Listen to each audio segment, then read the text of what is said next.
Hello students, my name is Seema Sinha and I am associated with ITRC Technology Private Limited. I am working as a vocational trainer of apparel at Kheti High School, Coach Bihar. To construct a garment, the basic knowledge of stitch and seam is required. Stitch we have completed in our previous session, and in our today's session we will learn about seam. So let us start our today's session. What is a seam? जब दो या दो से अधिक fabric के layer को एक row of stitches की मदद से जोड़ा जाता है तब एक सीम की फॉर्मेशन होती है। बेसिकली सीम फॉर्म करने के लिए दो इम्पॉर्टेंट कंपोनेंट होता है। नंबर 1 इज सीम अलाउंस, जो एक डिस्टेंस है फैब्रिक कटिंग एज और सीम लाइन के बीच का। What is a seam line? Seam line वो स्टिचिंग लाइन है जहाँ पे फैब्रिक के ऊपर स्टिचेस पड़ती हैं। Next is types of seam. Seam various तरह के हैं, लेकिन फैब्रिक जीएसएम, सीम स्ट्रेंथ और उसके एप्लीकेशंस को देखते हुए सीम को 8 क्लास में डिवाइड किया हुआ है। 1 is super imposed seam.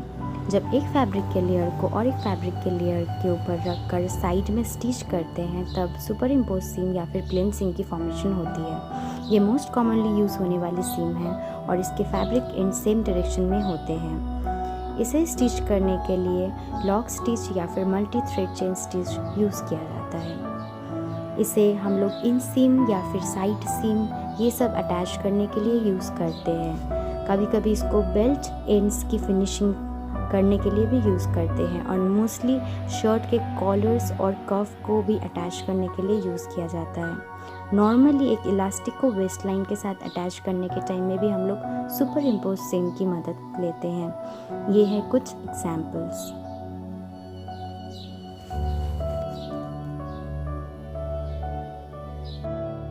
Number 2 is lapped सीम। जब एक फैब्रिक के ऊपर और एक फैब्रिक ओवरलैप करके उसमें स्टिच करते हैं तब उस सीम को लैप्ड सीम बोला जाता है। इसके फैब्रिक एंड्स ऑपोजिट डायरेक्शंस में होते हैं। इस सीम को फॉर्मेशन करने के लिए 2 नीडल चेन स्टिच यूज़ करते हैं, जिसकी वजह से इसकी सीम स्ट्रेंथ बहुत स्ट्रॉन्ग हो जाती है और मेनली जीन्स के फैब्रिक्स को फ्रे होने से प्रिवेंट करता है। लैप स्टिच नॉर्मली रेनवेयर, जैकेट या ड्रेसेस की फ्रंट फेसिंग को स्टिच करने के लिए या फिर जीन्स के इनसीम और ड्रेस शर्ट के इनसीम को अटैच करने के लिए यूज़ किया जाता है। इन सब प्लेसेस पे seam strength should be high. This are some examples. Next is bound seam. जब एक फैब्रिक के लेयर के एज को एक और फैब्रिक की स्ट्रिप से कवर करके उसमें स्टिच करते हैं तब बाउंड सीम का फॉर्मेशन होता है।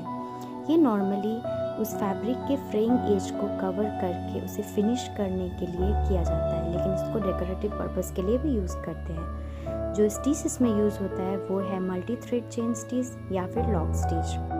नॉर्मली बाउंड सीम स्लीव के hem, neck line, arm hole, waist band ये सब प्लेसेस में यूज़ किया करते हैं। इसे जैकेट या कोट्स में एक फिनिशिंग सीम की तरह भी यूज़ किया जाता है। नॉर्मली बाउंड सीम रॉ एजेस को फिनिश करने के लिए यूज़ करते हैं, लेकिन इसको लेस या फिर डिफरेंट मोटिव डिज़ाइन में कन्वर्ट करके इसको डेकोरेशन के लिए भी यूज़ किया जाता है। बाउंड सीम वेस्ट बैंड अटैच करने के लिए भी यूज़ करते हैं, जैसे इस टी शर्ट में नेकलाइन और स्लीव हेम की तरह यूज़ किया है। इस फ्लैट सीम जब दो फैब्रिक के लेयर के एंड्स को साइड टू साइड रख के जिगजैग स्टिच की मदद से स्टिच किया जाता है तब वो फ्लैट सीम बन जाता है। इसमें सीम थिकनेस बहुत कम होता है compare to other seam because इसमें कोई ओवरलैपिंग या कोई लेयर फॉर्मेशन नहीं हो रही है। ये नॉर्मली एक अंडरवेयर या फिर फाउंडेशन गारमेंट को अटैच करने के लिए यूज़ करते हैं जहाँ पे एक्स्ट्रा थिकनेस रिक्वायर्ड नहीं है। फ्लैट सीम में नॉर्मली जिगजैग चेन स्टिच और कवरिंग स्टिच की मदद से छोटे छोटे पार्ट्स को जोड़ा जाता है एंड ये स्पोर्ट्स वेयर में भी यूज़ होता है बिकॉज इसकी जो स्टिचेस है वो हाईली इलास्टिक इन नेचर होता है, जिससे फैब्रिक को एक्सटेंसिबल होने में मदद मिलती है। Next is decorative seam. As the name suggest ये डेकोरेशन पर्पस के लिए ही यूज़ होता है, जिसमें एक से अधिक लेयर ऑफ फैब्रिक को फोल्डिंग या प्लीट्स की मदद से स्टिच लाइंस की फॉर्मेशन करके इस डेकोरेशन सीम बनाया जाता है। इसमें normally multi needle swing machine use करते हैं। डेकोरेशन सीम फैब्रिक मैनिपुलेशन करके डिफरेंट पाइपिंग या फिर एलिवेटेड लाइंस एक फैब्रिक सरफेस में, जैसे हम लोग पिन टर्क देखते हैं, या फिर बहुत डेकोरेटिव इफेक्ट्स फॉर्म करने के लिए इस डेकोरेशन सीम का यूज़ करते हैं। ये नॉर्मली पैंट्स, जो नॉर्मल ट्राउज़र पैंट्स होता है या ड्रेसेस होता है, उसमें देखा जाता है। ये है कुछ example. Next seam class is as नीटनिंग सीम। ये बहुत सिंपल प्रोसेस है क्योंकि इसमें बस एक फैब्रिक के एज को सिक्योर करने के लिए, उसके फ्रेइंग एजेस को प्रिवेंट करने के लिए हम लोग एज को फिनिश करते हैं या फिर नीट करते हैं। ये किया जाता है एक ओवर एज स्टिचिंग से या फिर ओवरलॉक मशीन से ओवरलॉक स्टिच फॉर्म करके, जैसे कि इस इमेज में दिख रहा है। और इसमें हम लोग उसको फोल्ड करके नॉर्मल लॉक स्टिच से स्टिच कर दे रहे हैं, जिसको हम लोग हेमिंग बोलते हैं। तो ये नॉर्मली ये हेमिंग के लिए या फिर नीटेड गारमेंट्स के एजेस को कवर अप करने के लिए यूज़ किया जाता है, सो डैट ये फ्यूचर में फ्रे आउट ना हो जाए। These are some of the examples of edge neatening seam.